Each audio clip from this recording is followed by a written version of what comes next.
મારે મૌનમાં રહ્યાને લગભગ 5 વર્ષ જેવું થઈ ગયું છે.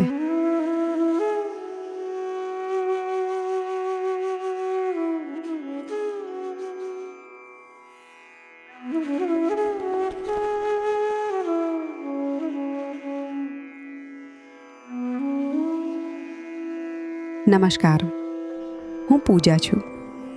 હું એક આર્ટિસ્ટ છું, એટલે કે હું પેઇન્ટિંગ કરતી અને તેના પ્રદર્શનો યોજતી. પછી મેં ગાવાનો અને સંગીત બનાવવાનો પણ પ્રયત્ન કર્યો.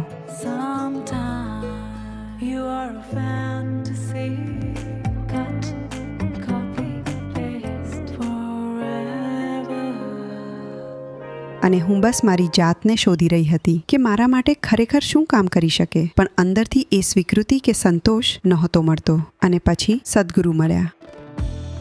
સપ્ટેમ્બર 2019માં જ્યારે હું કાશી કર્મમાં સહભાગી હતી અને 23 સપ્ટેમ્બર એનલાઇટમેન્ટ ડે દર્શન, ખરેખર પહેલી વાર હતું જ્યારે હું સદગુરુ સાથે રૂબરૂ કોઈ દર્શનમાં હાજર હતી. તો હું બસ રાહ જોઈ રહી છું અને સદગુરુ અંદર આવે છે. અને જેવા તેઓ અંદર આવ્યા, વાતાવરણ કે હવાની બધી જ વસ્તુઓ ગમે તે હોય તે બસ બદલાઈ ગઈ અને મને સમજાતું નહોતું કે એ શું હતું.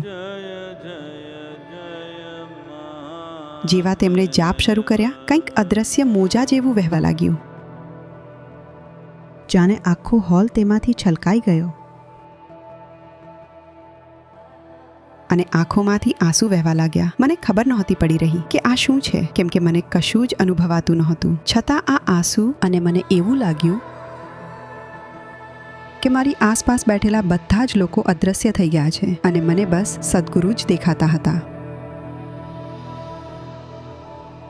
ત્યાં રંગો અને પ્રકાશનો એક આખો સમૂહ હતો. મને તો લાગ્યું કે કદાચ મારી આંખોમાં કંઈક તકલીફ થઈ છે. મને કંઈ જ સમજાતું નહોતું. દર્શન પછી મારા મનમાં બસ એક જ વાત હતી: આ શું હતું? શું આવું ફરી ક્યારે થશે? મારે ફરીથી તેમની ઉપસ્થિતિમાં રહેવું છે. સદનસીબે 10 દિવસ પછી નોઈડામાં ઇનર એન્જિનિયરિંગ કમ્પ્લીશન પ્રોગ્રામ હતો, તો મેં તેમાં ભાગ લીધો. અને જે ક્ષણે સદગુરુ અંદર આવ્યા, ફરીથી એ અદ્રશ્ય મોજાઓથી આખો હોલ ભરાઈ ગયો. અને એ સમયે મને ખબર પડી કે આ કોઈ તર્કની વાત નથી અને સદગુરુ મારી સામે જુએ છે.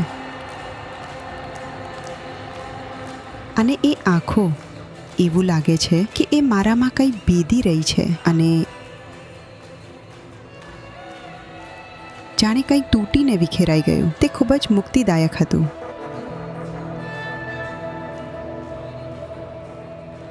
મને હજી નથી ખબર કે મારો કયો ભાગ એવો હતો, પણ તે એટલું મુક્તિદાયક હતું જાણે હું હવા બની ગઈ હોઉં. બધું ખૂબ હળવું હતું. એ સમયે હું બસ આ જ જીવવા માંગતી હતી, બસ આ ઉપસ્થિતિને અનુભવવા માંગતી હતી. અને હું ઈચ્છતી નહોતી કે આ ક્યારેય સમાપ્ત થાય. અને હું શોધતી હતી કે હવે પછીની ઇવેન્ટ ક્યારે છે. ટેનેસીમાં સદગુરુ સાથે દિવાળી દર્શન થવાના હતા. મેં તેના માટે રજિસ્ટ્રેશન કરાવ્યું, ટિકિટ બુક કરાવી અને હું ત્યાં પહોંચી ગઈ. ત્યાર પછીનો પ્રોગ્રામ બરાબર 10 દિવસ પછી હતો. ન્યૂયોર્કમાં સદગુરુ સાથે મિસ્ટિક આય. તો હું ત્યાં ગઈ. ફરીથી ડલાસમાં ઇનર એન્જિનિયરિંગ થઈ રહ્યું હતું. મેં તેના માટે રજિસ્ટ્રેશન કરાવ્યું. ફરીથી ટોરોન્ટોમાં ઇનર એન્જિનિયરિંગ કમ્પ્લીશન હતું, તો મેં ત્યાં વોલન્ટિયર તરીકે રજિસ્ટર કર્યું. ટોરોન્ટોમાં યુથ એન્ડ ટ્રુથ થઈ રહ્યું હતું, તો મેં ત્યાં પર વોલન્ટિયરિંગ કર્યું. તો હવે હું બસ આ ઉપસ્થિતિનો આનંદ માણી રહી છું. એવું લાગતું હતું કે શ્વાસમાં પણ સદગુરુ છે અને ઉચ્છ્વાસમાં પણ સદગુરુ છે.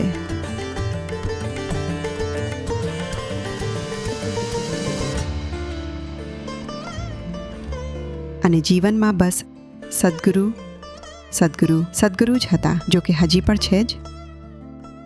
મને એક મેસેજ મળ્યો કે પ્રી સમયામાં મીટ 3 ડિસેમ્બરે ટોરોન્ટોમાં થવાની છે, એટલે કે 10 દિવસમાં. અને તે સમયે મને ખબર નહોતી કે સમયામાં શું છે. હું ગઈ અને પ્રી સમયામાં મીટમાં હાજરી આપી. અને જેવા સદગુરુએ સમજાવવાનું શરૂ કર્યું કે સમયામાં શું છે,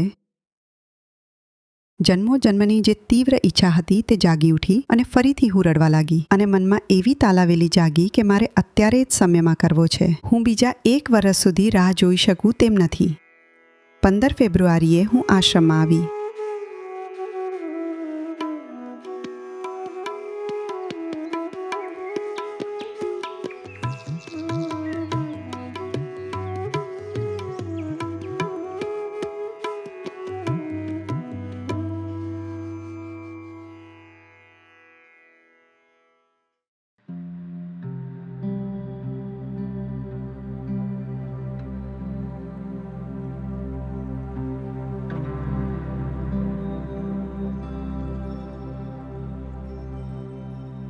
મારા હૃદયના ઊંડાણથી મેં ઈચ્છા કરી કે સદ્ગુરુ મને બોલાવે અને મને મળે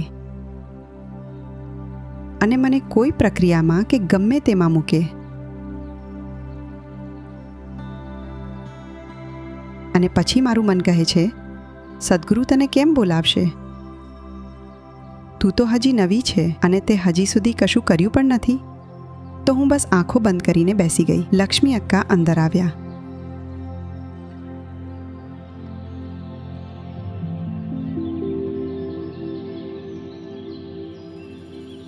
અને તેમણે મને બહાર આવવા કહ્યું અને તેમણે મને પૂછ્યું, તમારો ફોન ક્યાં છે? હું તરત જ રૂમમાં ગઈ અને જોયું તો કોઈનો મિસ્ડ કોલ હતો. એટલે મેં વળતો કોલ કર્યો અને તે કહે છે, 2:30 વાગે સદ્ગુરુ તમને મળવાના છે, તો મહેરબાની કરીને 15 મિનિટ વહેલા આવી જજો. અને હું તો એક ક્ષણે થીજી ગઈ, કેમ કે આ ખરેખર થઈ રહ્યું હતું. તેઓ ખરેખર મને મળવાના હતા અને હવે હું સદ્ગુરુને મળી રહી છું. અને સદ્ગુરુએ મારી સામે જોયું અને તેઓ કહે છે, તો તમે મારી સાથે ફસાઈ ગયા છો? તો સદ્ગુરુએ મને કેટલીક બાબતો પૂછી, ખાસ કરીને એ કે મારા માતા પિતા કેમ છે અને હું અહીં રહું એમાં તેમને કોઈ વાંધો તો નથી ને? અને હા, મારા માતા પિતા હંમેશા ખૂબ સહયોગી રહ્યા છે, એટલે તેમને કોઈ વાંધો નહોતો. પછી સદ્ગુરુએ કહ્યું કે તમે સાધના ચાલુ રાખો અને તમારી પ્રેક્ટિસ નિયમિત કરો અને જેટલો સમય ફાળવી શકો તેટલો સમય ધ્યાન લિંગમાં વિતાવો, બસ. મેં તેમને એમ પણ કહ્યું કે હું સંયમામાં ભાગ લેવાની છું. તેમણે કહ્યું, બધું બરાબર છે, પણ બસ બને તેટલો વધુ સમય ધ્યાન લિંગમાં વિતાવો અને આજથી જ તમે મૌનમાં જાઓ.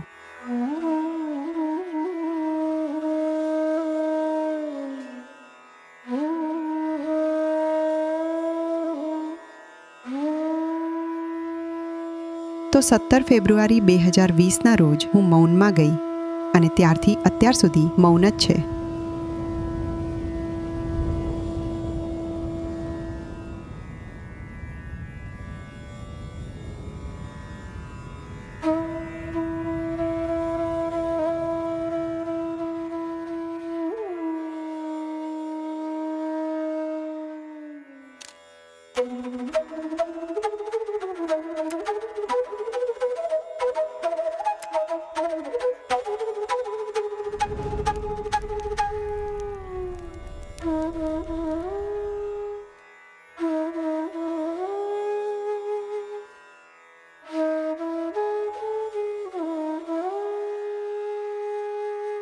મારું રોજનું શેડ્યુલ એવું છે કે હું 3:30 કે 4 વાગે ઉઠું છું અને ત્યારે જ મારી ક્રિયાઓ કરું છું અને પછી હું મારી સાધના માટે ગર્ભગૃહમાં જાઉં છું અને ત્યારબાદ બ્રંચ લઉં છું.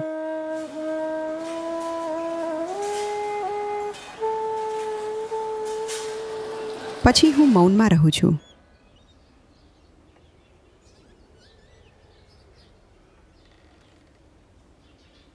હું દરરોજ ધ્યાન લિંગમાં સમય વિતાવું છું.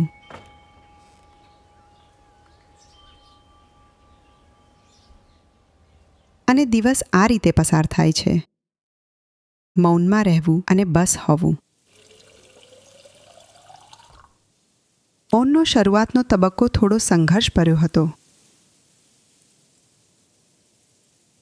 ક્યારેક મન હાવી થઈ જતું તો ક્યારેક લાગણીઓ અસ્તવ્યસ્ત થઈ જતી. પણ સદ્ગુરુ પ્રત્યે હું ગમે તેટલો અહોભાવ વ્યક્ત કરું તે ધ્યાનલિંગની પ્રાણ પ્રતિષ્ઠા માટે હંમેશા ઓછો જ પડશે. જે લોકો મૌનનો અનુભવ કરવા માગે છે અને નિશ્ચળતાની અવસ્થામાં જવા માગે છે, જો જીવનમાં તમારે એ જ જોઈતું હોય તો તમે બીજે ક્યાંય રહેવા નહીં માંગો. તેનાથી મને ખરેખર મદદ મળી.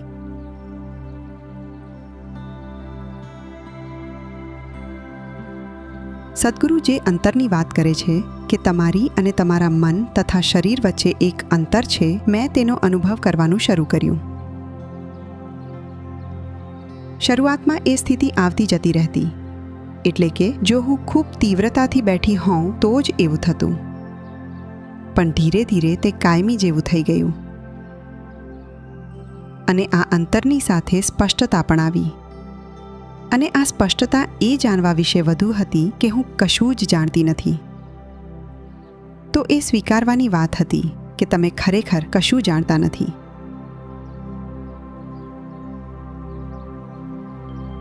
મેં ધ્યાનલિંગમાં કલાકો વિતાવવાનું શરૂ કર્યું. સવારે થોડા કલાકો, સાંજે થોડા કલાકો અને ક્યારેક બપોરે પણ.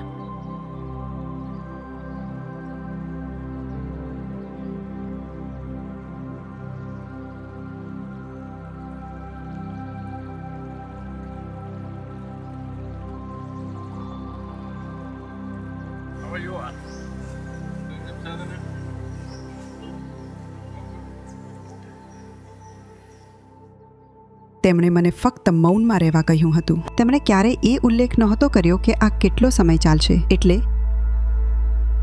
મને કોઈ અંદાજ નહોતો કે આ ક્યાં સુધી જશે. પણ એક દિવસ એવો આવ્યો જ્યારે મેં એ વાતનો સ્વીકાર કરી લીધો કે આ જ છે. હું સદ્ગુરુને ક્યારેય નહીં પૂછું કે ક્યાં સુધી. હું બસ અહીં જ રહીશ. જે થાય તે ભલે થાય.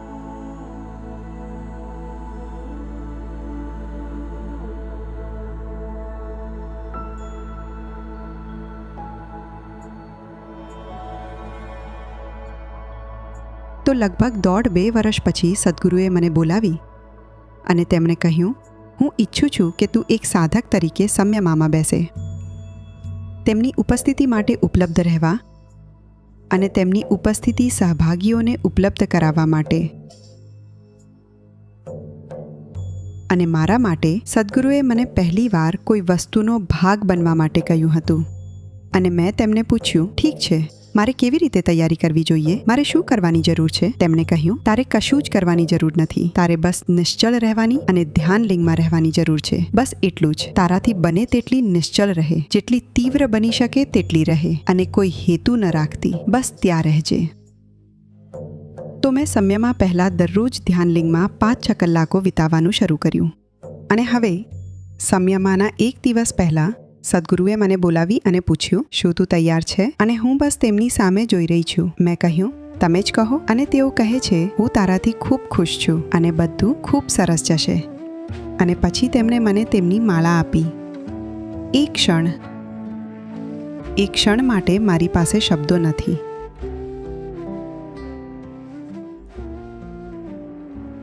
તો બીજા દિવસે સંયમા શરૂ થયો.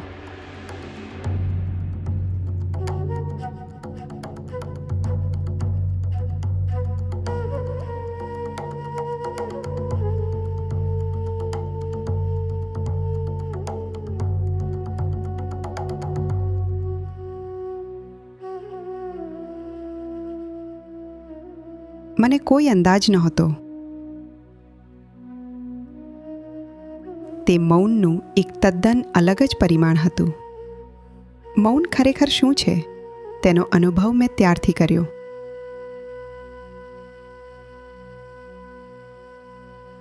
સદ્ગુરુ કહે છે કે શરીર, મન અને ઉર્જાથી પર એક પરિમાણ છે, અને મને બરાબર એ જ અનુભવ થવા લાગ્યો.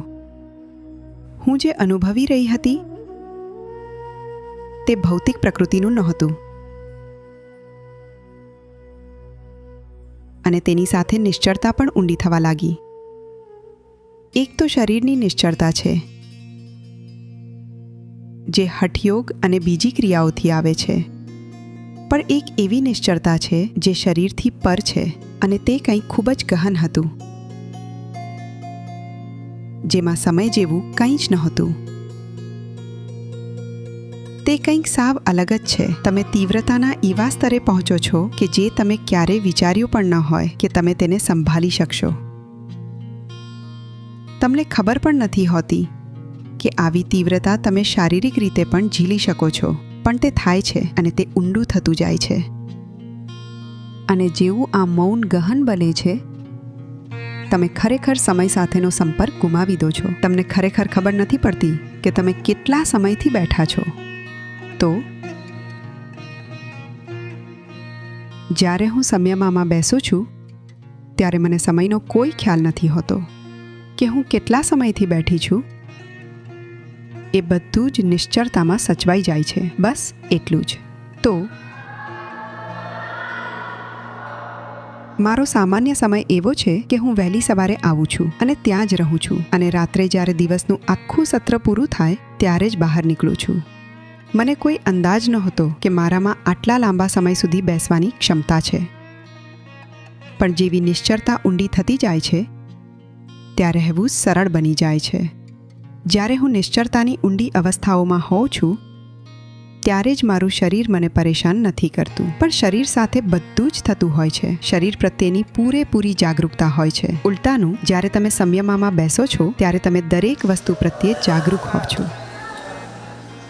તમારી આસપાસ જે કંઈ પણ થઈ રહ્યું છે તે બધું જ તમે જાણો છો, પણ તે દખલ નથી કરતું. તો હકીકતમાં હું એવા બિંદુએ પહોંચી રહી છું જ્યાં હું પોતે પણ તેમાંથી ઓગળી રહી છું. મને ખબર નથી, તે બસ એક ઉપસ્થિતિ છે. બધું જ બસ ઉપસ્થિતિ વિશે છે. અને જે વ્યક્તિ આ ઉપસ્થિતિનો અનુભવ કરી રહી છે તે પણ ખરેખર ઓગળી રહી છે. એવા સમયે જ્યારે હું સંયમમાં કે ધ્યાનલિંગમાં બેસું છું ત્યારે એક વ્યક્તિ તરીકે, કોઈ અનુભવ કરનાર તરીકે મારો તેની સાથેનો સંપર્ક રહેતો નથી. તે બાબત પણ હવે ઓગળી રહી છે.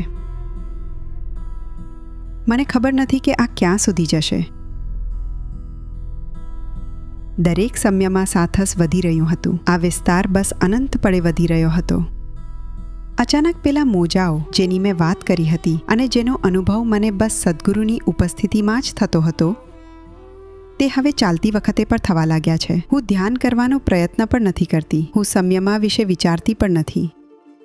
હું બસ મંદિર તરફ જઈ રહી હોઉં છું અને આ મોજાઓ આપોઆપ આવે છે. તો મને લાગ્યું કે કદાચ સદ્ગુરુ આસપાસ ફરી રહ્યા હશે અને હું તેમને શોધું છું, પણ તેઓ ત્યાં શારીરિક રીતે હાજર નથી હોતા. અને ત્યારથી જ જીવન જોવાનો મારો આખો દ્રષ્ટિકોણ બદલાઈ ગયો છે. તો ધ્યાનલિંગ સાથેનો મારો સંબંધ પણ જાણે બદલાઈ ગયો. કેમ કે તે પહેલાં તે લાગણીઓથી વધુ પ્રેરાયેલો હતો, પણ હવે તે કંઈક બીજું જ હતું. તે વધુ જાગૃતતા વિશે હતું. તે આના વિશે હતું. મને ખબર નથી કે તેને શું નામ આપવું. આ ઉર્જા? સદ્ગુરુ સાથે પણ એવું જ થયું. તો હા, ચોક્કસ લાગણીઓ તો હતી જ, પણ સદ્ગુરુને આટલા વ્યાપક રીતે અનુભવવા? સદ્ગુરુ એ જ મૌન છે. સદ્ગુરુ એ જ નિશ્ચળતા છે. સદ્ગુરુ એ જ આ જાગૃતતા છે. તેઓ બધું જ છે. ખરેખર તેઓ સર્વસ્વ છે. એવી કોઈ પણ વસ્તુ નથી જેના માટે હું કહી શકું, ઠીક છે, તેઓ આ નથી. તેઓ બધું જ છે. આપણે જે કંઈ પણ છીએ, જે કંઈ અનુભવીએ છીએ, તે તેઓ જ છે.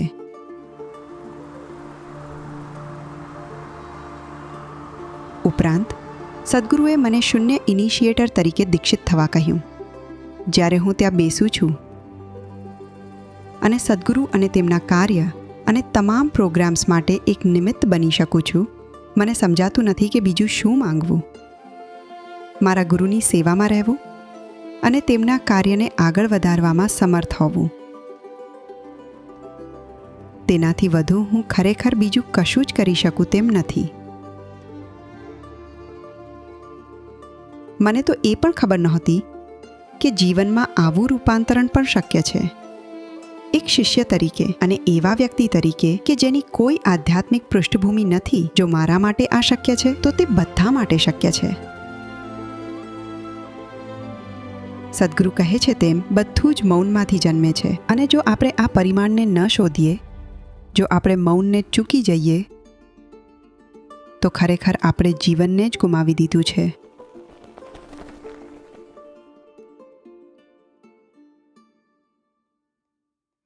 હું ઈચ્છું છું કે દરેક વ્યક્તિ આનો અનુભવ કરે. અને હું જે રીતે સદ્ગુરુને જોઉં છું, તેમનું આખું કાર્ય અને તેમનું આખું જીવન લોકોને આવી અવસ્થાઓમાં લાવવા માટે સમર્પિત છે. તો મને નથી લાગતું કે માનવતાને આ બોધ સુધી લાવવા અને તેમને તેમની ખરી ક્ષમતાનો અહેસાસ કરાવવા સિવાય બીજું કંઈ પણ તેઓ કરી શકે.